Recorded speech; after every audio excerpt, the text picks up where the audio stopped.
55. cülete dersi Sünen-i Tirmizi'den. Elhamdülillahi Rabbil alemin ve salatu ve selamu ala seyyidina seyyidil enbiyayı vel mursalin ve ala alihi ve sahbihi ecma'in. An Abdurrahman ibn Avf radıyallahu anhu kâle ubtilînâ ma'a Resulillahi sallallahu aleyhi ve sellem bid-darrâ fesabarnâ thumme ubtilînâ ba'dahu bis-sarrâ felem nasbir. Hazreti Abdurrahman ibn Avf radıyallahu anhu Peygamber Huda Aleyhisselam'ın yararlarının biri Aşere-i Mübeşşere'den. Aşere-i Mübeşşere diyeni Peygamber Huda Aleyhisselam öz zindigisinde, öz hayatında 10 nefere cennet bilen boşlaptır. Şolun biri. Ola ihtiyakı şeyle bizim yağdayımız şeyle oldu ki biz Resulullah sallallahu aleyhi ve sellem yanına kalk iman getirip evveli İslam'da o bütülüğüne biz kıyınçılıkla bilen imtihan edildik. Narahatıyla bilen imtihan edildik. O zaman biz şu kıyınçılıklara fesabarne. Biz ona sabrettik diye.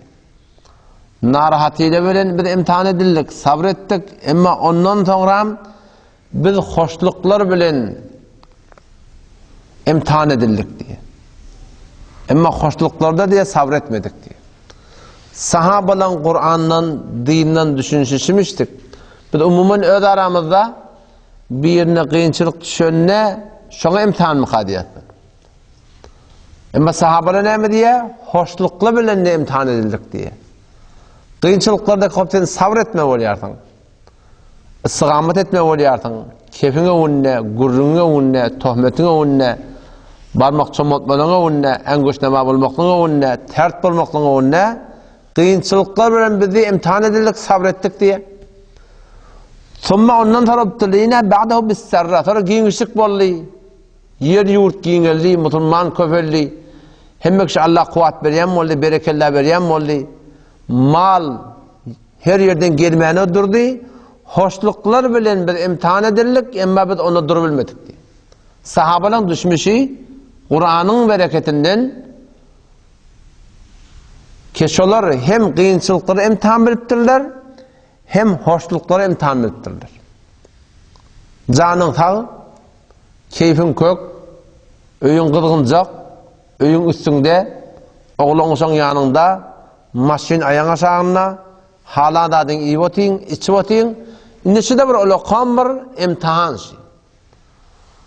Allah Tebarek ve Teala hem kıyınçılıkları imtihan etiyor, hem nimetlerle imtihan etti. Ve belevnâhum bil hasenâti ve seyyiat leallehum yerci'un. Biz sonra imtihan ettik. Ne bilen? Ve belevnâhum bil hasenât. Kavluklar bilen. Nimet bir Huda Teala şükretiyemi etmeyemi. Önküden taatını arttırıyemi. Önküden ibadetini arttırıyemi. Önküden ihlasını arttırıyemi ki Huda'yı veriptirsin bana deyip. Ve belevnâhum bil hasenâti ve seyyiat. Orada kıyınçılıklar bilen, naratiler bilen, perişaniler bilen Huda Teala imtihan ediptir ki uğurlayalı mi, uğurlmayalı mi? O zaman şu tayda Müslüman da oğlum, biz şu öz zindigimizdeki şu 50 neme yurt parakatçılık, geldiysen şavlap durundat, 50 neme su aktırıp dursun, kırgıncak otav, şu nimetlerin içinde bir imtihanına gelip yat. Mebada şu nimetlerin içinde bir de neşkürlük bulamasın. An Enes ibn Malik radıyallahu anhu kâle kâle Resulullah sallallahu aleyhi ve sellem men kânetil âhiretu hammehu cealallahu gînâhu fi kalbihi. Peygamber'in nüftada şu dünya mali, dünyanın metaati, dünyaki işin, dünyaki uğrun ne yaparım uğruğum olayı. Ne yaparım şu dünyanın sana yengil olsun. Güderanın yengil olsun, günahşın yengil olsun. Sen zindagin rahat bolsun Peygamber sallallahu aleyhi ve sellem nuska öğretiptir. Men kânetil âhiretu hammehu. Her kimin maksadı ahiret bohu deyiptir. Yani vağan kalben şıl adam ölüm yadına kıyamattan için fikret gelip ya imanlı ise moliya deyip olukan kaygısı oğlun şun dindar bolsun deyip şun fikrine namaz cemaattan bir hiç ona men kalmalılardan 3 rekatın men zayine vermelilen hicab din diyanetime doğurdurmalılar. Men kânetel âhiretu hammehu. Maksadı öz zindigisinde ahiret tutumtur. Hakka için yüreğine alıqlı. Men bayet imanlı gitmekle de ehmet çekmeli. O zaman ne olacak deyiptir Peygamberimiz? Cealallahu gînâhu fi kalbihi. onun baylığını Allah Teala yüreğine koyacak deyiptir. Yüreği bay olacak hemşire adam. Yüreği giyin olacak. Müşkülatsız ki bolmaz zindagi müşkül, hemişe müşkül boluyor zindagide. Ama yüreğini giyin edecek deyiptir. Yüreğini bay edecek. Ve cema'a lehu şemlehu deyiptir. Tamam şun müteferrik işleri var, müşkülatları var, bitmeyen duran dağıtları var. Şunu Huday Teala'nın öğredi, onu sebep edip, arada Huday Teala'nın öğresen doğrulacak diyor. De şu atamana idari işe gittiyen, umure, maddidin kim getiriyen, birinin kardalma olayan, haytı bir hayri kibiri yetenine, şu zahiren mahluk taraftan geliyor da falani doğruladı. Falani şu men bergime kömek geçti. Falani men falan müşkülüm halletti. Şu taraftan fakat birçe derset memnun olmalı. Birçe derset. Şu memur da Huday taraftan getiriyor. 99'un Allah Teala'dan bilmeli.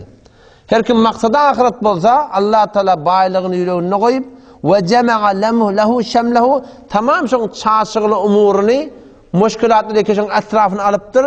Allah Teala şunu ne yapacak? Doğrulacak diye öyle. Ve atetu dünya ve hiye ragimetun niptir.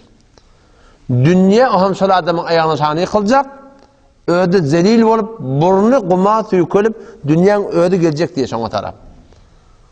Yani en tüzük rahmet bilen, günahın şığı, algıtı, bergiti hem daha durubırah olacak. Maksadı ahiret olacak. Ama yok. وَمَنْ كَانَتِ الدُّنْيَا هَمَّهُ her kim dünya maksadı olsa. Şu kadar kavuyacak, kavuşacak, kavuyacak, kavturacak. Halal bir işi yok, haram bir işi yok, doğru bir işi yok, egri bir işi yok. O narahat bolli, enet narahat bolli, ayağı narahat bolli, hemsaye narahat bolli. Zaten ağlamalı, hiç fark edip batana ama maksadı dünya.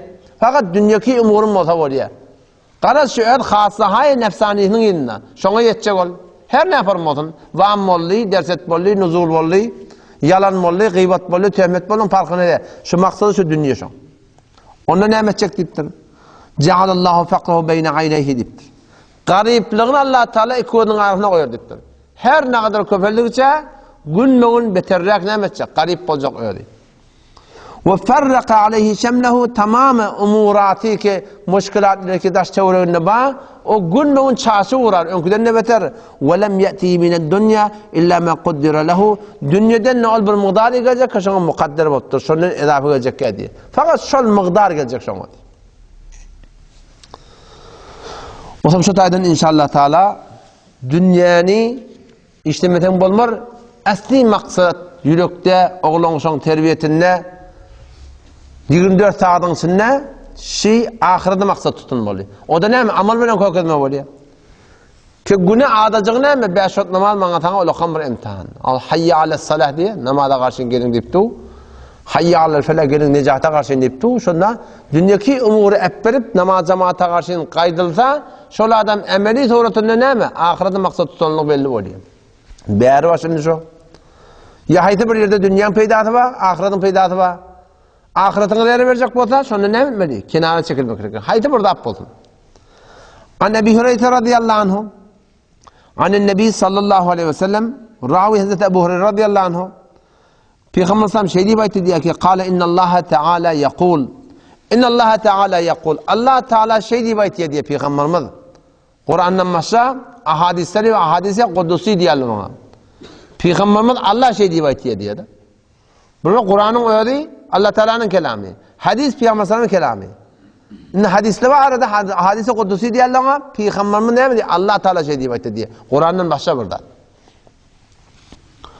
Onda Peygamberimiz aytti, Allah Teala şey deyip aytti ya, Yakulu ibn Adem, Allah Teala adamlardan oğlunu, ey adamlardan oğlu, teferrag li ibadeti emle sadrak, ginen niptir. Ey adamlardan oğlu, ibadetten çürüyüm, vaktin fark ettiptir. Namazdan çürüyüm, namaz cemaattan çürüyüm, zikirden çürüyüm, Kur'an okuymadan çürüyüm, Kur'an öğrenmeden çürüyüm, halal haram bilmeden çürüyüm. Hem de ibadet. İbadetten çürüyüm, vaktini fark et. O zaman beni Allah Teala deyiptir, sen yüreğini bay eder, ve suddu faqrak, senin garipliğinden beni ayırır deyiptir. Ve illa tef'al, yok beytmesen, namazla işin yok, halal'la işin yok, haram'la işin yok, Kur'an öğrenmeme işin yok, halal haram'la öğrenmeme işin yok. Yöne, karı adın musulman gerip yersin. Melektu yedeyke şoğlan. Onunla senin başına yok işler getiren ettir. Başın şuluk eder, umuratı zindegiyin, günmeğin meşgulatın artar gider. ve lem asuddu faqrak. Senin garipliğini men ayırmarın ettin Allah tebaraka ve taala. Otam şu tayda inşallah musulman oğlum. Peygamber Huda Aleyhisselam mübarek sözü bilen şidatları bir de düşündürüptür. Umumen bizim aramızda din ilerine fakat ahiretin gururun kadiyata, dünyanın gururun. Yani şu dünya orada muvaffak olmaklığına yol öğretiptirler. Dünyaki umurda senin malakim, işin ileri olmaklığına yol öğretiptirler. Bunun anarda kavdat ne mi? Dünyanın nestada geçen çarşambada, dağıtılan bir sağ otu, ondan haberim var, mal taklaya, sığır taklaya, koyun taklaya, tana taklaya. Abayil bir stak gelirdi, başa odunu. Abayil bir gelirdi. O zaman aradı kullen kefi. O men onu bırakıp sordum, sen hani bir işten ne acele oldu? Onu kullen derer dedi. Peyda yok mu işten? O men bırakıp dedim, sen işten de ıskara etiyen mi? Iskara ne böyle diye. Iskara şol buradaydı ki Peygamber Huda Aleyhisselam aydıptır, bir benden betbaktçılığının alamatı öde işlerine öde Rabbimine ıskara etmedi. Iskara diyorlar ne mi? Kâne Nebiyyü sallallahu aleyhi ve sellem yuallimu ashabahu el-istikhara fil umuri kulliha. İstikhara şeyde burada Peygamber Huda Aleyhisselam şunu sahabalara hem işlerini öğretirdi diye. Kema yuallimu sureten minel Kur'an. Kur'an'ı öğretişiyalak, şu Kur'an'ı öğretişiyalak, Kur'an'ın surelerini öğretişiyalak, istikharanı öğretirdi diye. Şu kadar ehemmiyetli zat şu. Bilene istikharanın emrini bilene. İstikhara ne mi diye. İstikhara diyorlar sen tutacak işin mi? Gidecek yerin mi? Alacak kıydın mı? Kıydın bir yerine verecek. Bir sürü umurat böyle zindagide. Şun iyinin hayır şer olacağı belli de. Belli de. Hayırda ota olamalı, şerde ota olamalı. Nemilik belli de. Ten kavurttırın alacak koyan belli de. Taşıyacak, içmeyecek ota olamalı. Belli de. Otam üstada, önce meşvere atalayan işini, şöyle işin uğrunu bilen adamla maslahatlaşayan, maslahatta el çekmeli.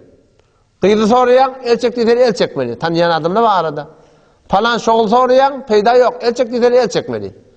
Yok, maslahat bilip tuğla, kavul ip tuğla, tarafı kavurt tuğla, işte kavdu ip tuğla. O zaman sadece kavdiyelerinden sonra eklegar nefil namaz okuyup, ya Allah deyip bir odan doğatı var. Arabi şey, yalla ten bilyen ben bilemem. Ten kadir yalla men kadir de. Yalla men ten ulu falan de. Yalla şimdi tutacak işim. Herkese öde yağdayını orada doğat diye. Şu gidecek yerim, şu alacak kıydım. Şu kıydım şuna verecek bolyan. Ya Allah şu dinime, dünyama, ahiretime hayır vatayarasını uğruqtırmana. Şerde vatayarla men başına sav. Türkmençenin sadece doğası da Arabice beter avadan Allahümme inni estakhiruke bi'ilmik ve estakdiruke bi'kudretik ve avadan doğatı var. Onları öğrenmeli, Arabi'ni okuyup badayan çıbanı düşünüp okuymalı. Arabi doğa çalamca kabul var diye. O zaman sen şöyle okuyup işin Huda ayet değil mi? Hayır olsa şöyle hiç uğruq diye öyle. Hayır olmasa daha çok duyarlı sana. Hayır olmasa yaman diş görüyor. Hayır olmasa sen şu işin uğruq gidene. Bir kadam artıyan hava, yeni bir kadam bolmat diyem, bolmasa elçek. Hayır olsa da uğruq var yanında şeyler. Sonra sert derse şununla hayır var. Yani kim sadece şu dünyanın uğruq, şu Peygamberimizin dünyanın hakkında öğretiptir habide. Ahiretin uğruğunda. O zaman vakti dünyanın hakkında kıyınçılık gelenine hot dinine eser koyadı. O diyor mesela yansın bir ayetiye da oğulluya tervada gitiptir diye. Tarih diyordur 24 ay. Bu da cephede kıtın edilen vakti. O ceng vakti. 24 ay doğrulttur gelen akti. Bir kun, 3 kun gelen akti.